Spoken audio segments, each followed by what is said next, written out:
브라질이 카니발을 떠올리면 보통 이런 장면이 생각납니다. 거리에는 수백만 명이 모여 있고 음악과 춤이 밤새 이어집니다. 그래서 많은 사람들은 이렇게 생각합니다. 브라질 사람들은 모두 카니발을 좋아한다.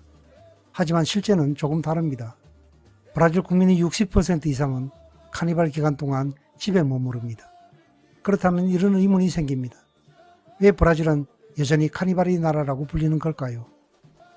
그리고 더 중요한 질문은 이것입니다. 카니발은 단순한 축제가 아니라 브라질 사회 그 자체를 보여주는 문화 아이콘인 것은 아닐까?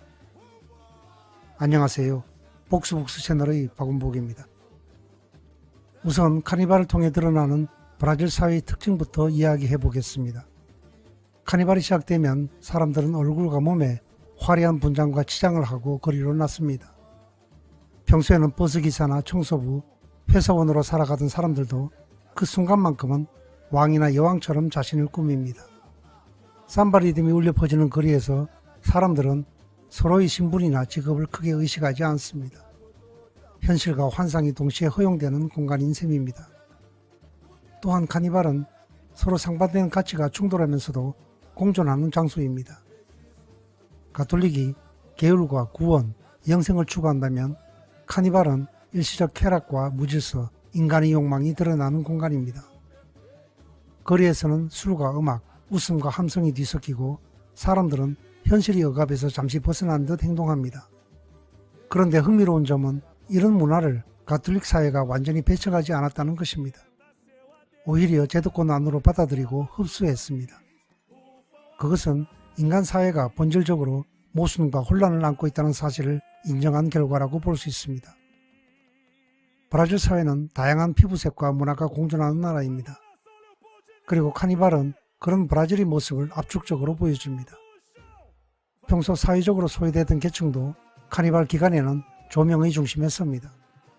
수천 명이 한꺼번에 북을 치고 노래하며 행진하는 장면은 거대한 용광로처럼 서로 다른 문화를 하나로 녹여내는 듯한 인상을 줍니다. 그래서 카니발은 다인종 다민족 국가인 브라질에서 공동체 의식을 강화하는 역할도 합니다. 서로 다른 사람들이 함께 춤추고 노래하며 우리는 하나, 모두가 브라질 국민이라는 감정을 공유하게 되는 것입니다. 그리고 카니발에서 가장 두드러지게 드러나는 것은 브라질 사람들의 낙천성과 창의력, 그리고 개방성입니다. 사람들은 반짝이는 장식과 형형색색의 의상으로 자신을 표현하며 거리 곳곳에서 웃고 떠듭니다. 처음 만난 사람끼리도 자연스럽게 어깨를 맞대고 춤을 추며 누구도 쉽게 배척하지 않습니다. 일상의 고단함을 잠시 내려놓고 약 일주일 동안 해방감을 누리는 것입니다. 그런 의미에서 카니발은 브라질 국민 전체의 거대한 해방구 역할을 한다고 볼 수 있습니다. 하지만 이런 모습만 보면 브라질 국민 모두가 카니발을 열광적으로 즐길 것 같지만 실제는 그렇지 않습니다. 최근 자료는 아니지만 2012년 조사에 따르면 적극적으로 카니발에 참여한다고 답한 비율은 약 21%였습니다.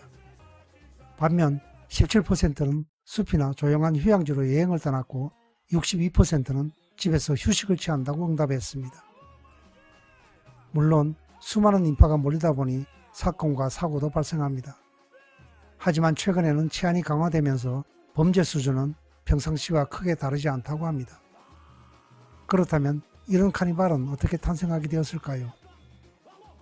카니발의 기원은 약 6천년 전 나일강 유역에서 풍요를 기원하던 축제까지 거슬러 올라간다고 합니다.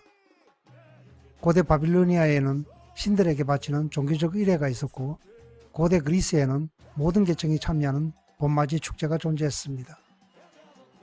로마 제국 시대에는 며칠 동안 먹고 마시며 즐기는 축제가 이어졌고 이탈리아 베네치아에서는 가면을 활용한 귀족 사이의 사육제가 발전했습니다. 그러나 시간이 흐르면서 축제는 점점 혼란스럽고 문란한 성격을 띠게 되었습니다. 이에 가톨릭 사회는 이를 금지하기보다는 제도 안으로 흡수했습니다. 부활절 전 40일 동안 예수의 고행을 기리는 기간과 연결시킨 것입니다. 즉 농경사회의 풍요를 기원하던 축제에 가톨릭적 의미가 더해지면서 오늘날의 카니발이 형성된 것입니다.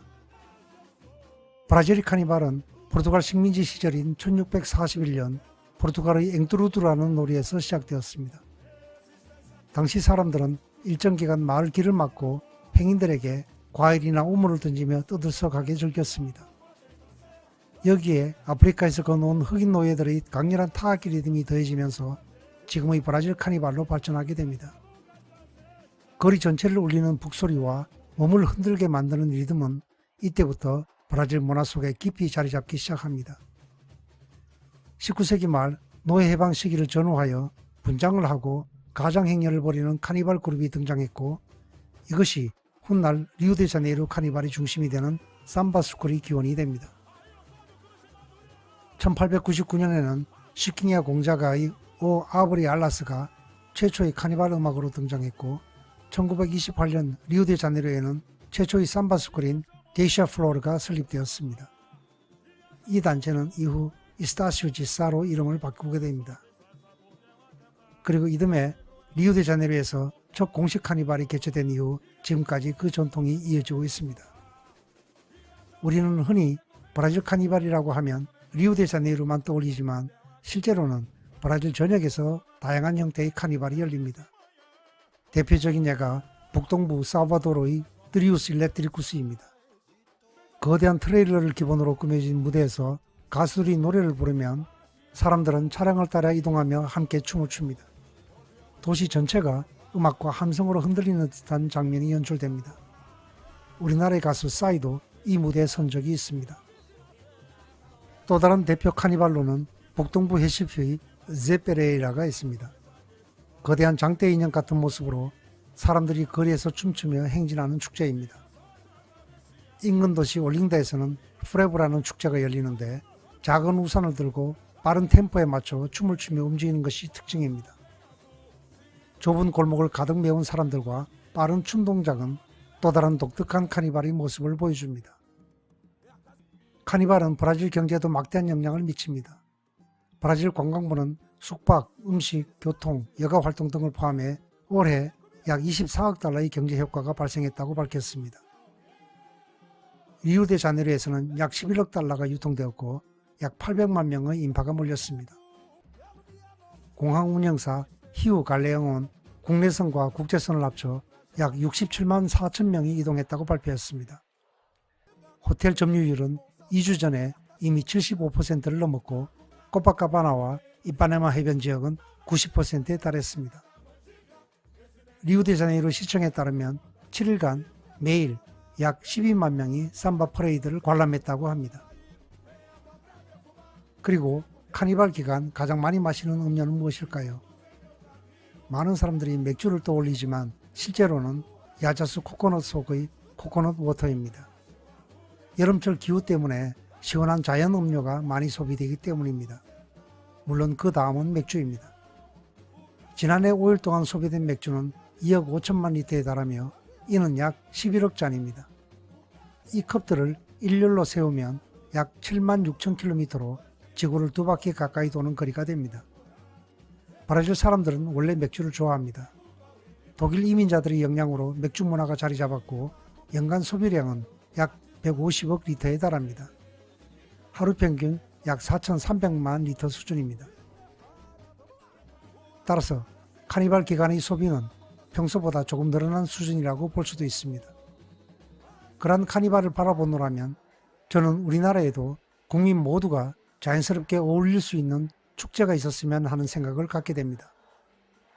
서로 다른 사람들이 거리로 나와 함께 웃고 노래하며 같은 감정을 공유할 수 있는 공간 말입니다.